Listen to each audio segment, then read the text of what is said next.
It may not be your first thought, but well-insulated windows can be a game changer in your home. In fact, gallons of heating fuel could be saved if your home is insulated properly. Sierra Whaley went to Dexter today to check out a program involving one school and one main company working toward a common goal. We make inexpensive interior storm windows, basically. They're window inserts that go on the inside of the house. Warmth and comfort. How do you like that? Good job of measuring those, for sure. Is the mission with these Tri-County Tech students and window insulation company, Window Dressers.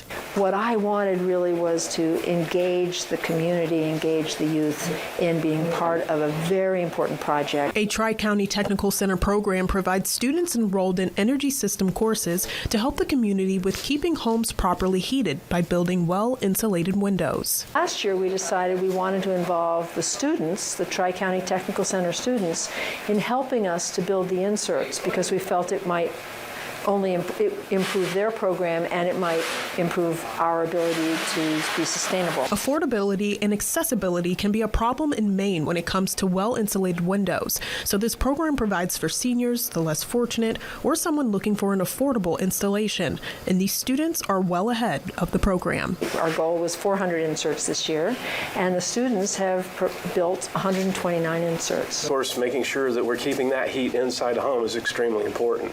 So by building these window inserts, it's helping reduce air leaks and adding that extra insulative barrier for windows. I've brought Mr. Mullen's class with all of your windows. Wonderful. And they're going to bring them in and put one or two in for you. Great. Alex Hale is a sophomore at Tri-County Tech and says understanding alternative careers or working in the trades is important, and he thanks his grandfather for getting him started. My grandfather is a contractor, so he and my dad also taught me a lot about wiring. But what Alex, his classmates, and Furno have in common is not only the program, but the desire to help Mainers where a little assistance is always needed. Perfect. And you are going to be so comfortable. Yeah. Didn't we do well? Sierra Whaley, WABI TV5 News, Dexter. Window Dressers is still taking orders for inserts. If you're interested, go to windowdressers.org.